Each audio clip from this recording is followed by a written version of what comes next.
General जो main stream cinema है जिसमें जितना ग्लैमर होता है, सब कुछ होता है, वो हमारी फिल्मों में नहीं होते हैं।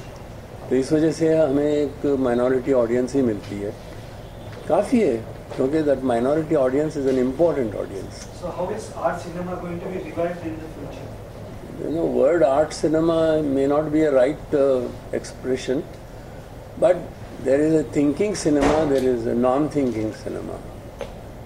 When you take up an issue, you deal with it as honestly as possible.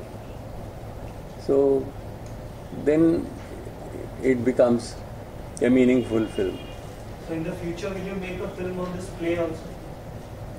In the future, I'm doing a play. I'm doing it's a fantasy. I don't know the exact date because the author is also anonymous.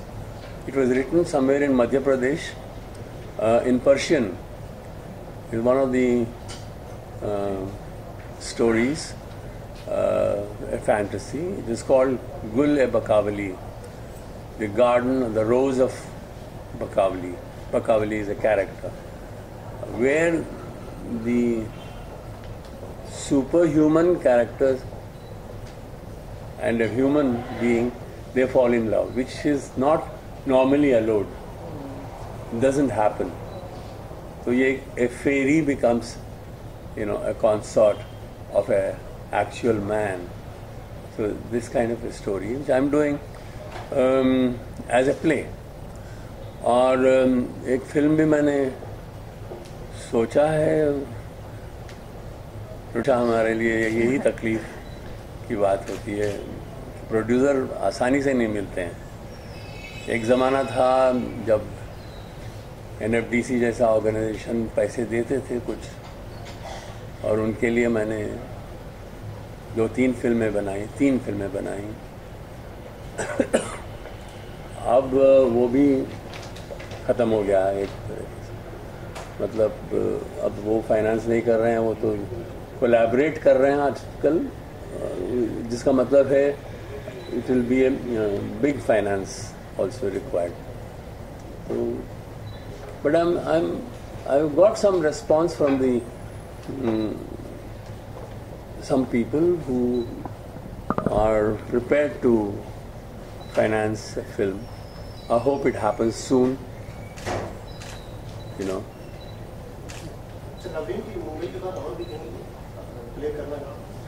ये play तो हम जहाँ तक हो सके हर जगह दिखाना चाहेंगे, क्योंकि अमृता प्रीतम कोई छोटी हस्ती नहीं थी।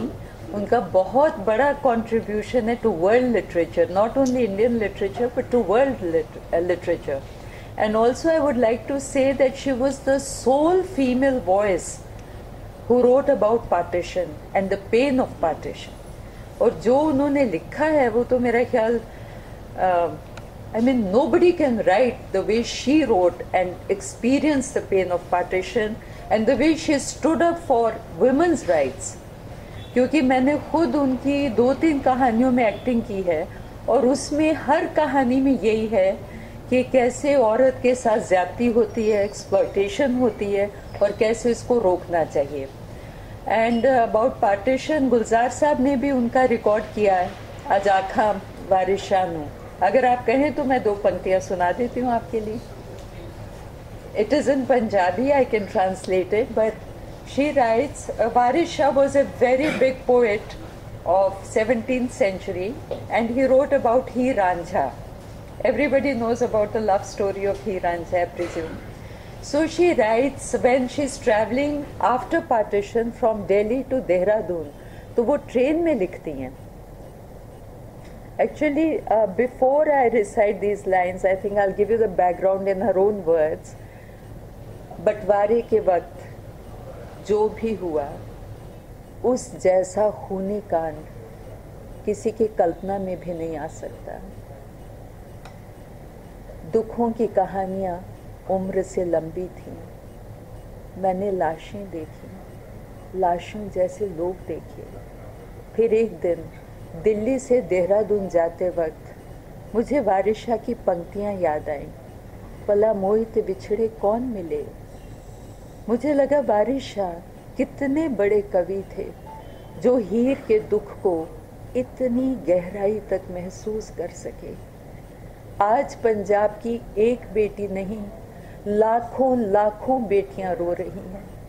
उनके दुखड़े कौन गाएगा?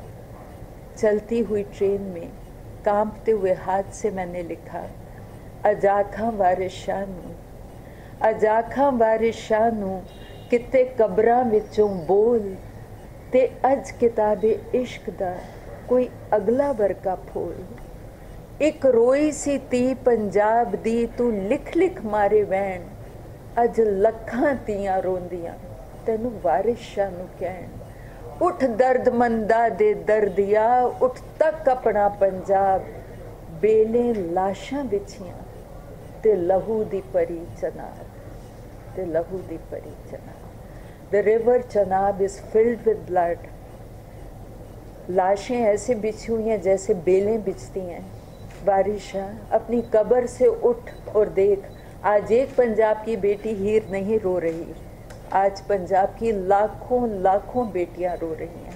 उनका दुख कौन गाएगा, कौन बताएगा? What are they suffering? So these lines have, and quite a few other poems have been recorded by Gulzar Saab in his own voice. He's a great fan of Amrita Pritam's. And Amrita ji, I think every moment that she lived, she was a reformist in her own right. And she was a woman of great likes and dislikes, very clear-headed, no confusion. And Imroz ji, once I said on the stage about Imroz ji, कि अगर मैंने ज़िंदगी में कोई चलता फिरता ताजमहल देखा है तो वो इमरोज़ जी हैं। I have never ever in my entire life seen a man more in love with a woman, and he was about 10 years younger to her. But the way they got along, I remember once I had written, sitting on her bed, I just penned 4 lines and I said, ऐसे प्यार प्यार में मैं कहा, अमृता जी इसका जवाब दो. So she wrote, my question was that you know, you have been a flower for so long, but do you still gather into a bud when he touches you? So she said, touch me with your whole being. I don't remember exact lines, but I'll give you the meaning. And she talked about Imroz ji कि वो मेरा बाप भी है, मेरा भाई भी है, मेरा दोस्त भी है, मेरा बेटा भी है, मेरा शौहर भी है. इमरोज़ मेरे लिए सब कुछ है. और एक दिन she used to get a lot of vivid dreams. So she once when I went to her, she said, lovely मैनू एक सपना आया सी.